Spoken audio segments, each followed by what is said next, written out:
So what you have here is a case where state officers who did not have their oaths of office made, oaths they are required by law to take, that state they promise to protect the very rights we hold sacred as Americans, falsely and fraudulently bringing charges against a law-abiding citizen, Gary Harrington,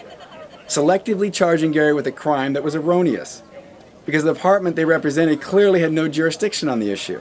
because the source of the water in Gary's ponds is winter runoff water, diffused surface water that is not in a well-defined channel, which means it does not fall under the rule of appropriation and never has. Therefore, that water source is Gary's property right, and he can store it for fire prevention and other purposes if he chooses to. So this Oregon Water Resource Department was stealing the property rights from Gary and telling him he needed to get a permit for a water right that was not theirs to regulate.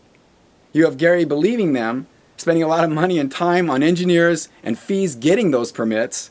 only to have the same water master that told him he needed to get those permits illegally revoking them and then selectively prosecuting Gary to set a case precedent.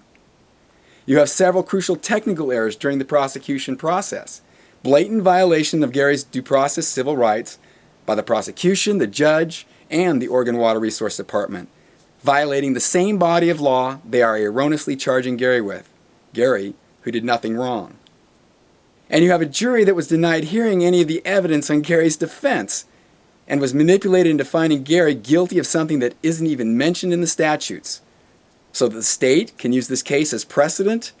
to steal the property rights of all the rest of us Oregon citizens in an illegal attempt to cover up crimes that they individually or as the Oregon Water Resource Department evidently had committed, like assigning illegal water permits, waivers, and exemptions to dozens of other individual pond owners and others in Gary's area that are currently used for private purposes and other purposes. Rights that were not theirs to grant to others because they'd already been withdrawn from appropriation and granted exclusively to the city of Medford in 1925 to be used exclusively for municipal purposes. These actions by the Oregon Water Resource Department violate the restrictive fiduciary responsibilities we, as Oregon citizens, allowed them to have in trust. They have created a massive legal liability in doing so, and it is every citizen in Oregon that will now end up paying that bill. What these individuals and departments have done to Gary is clearly criminal in nature, and those who have perpetrated these crimes need to be brought to justice in a manner that is so strong it never happens again, or the people of this state and this country will lose all faith in their government, and rightly so. When common sense is removed from common law, you get insanity. We did not give our consent to be governed by insanity.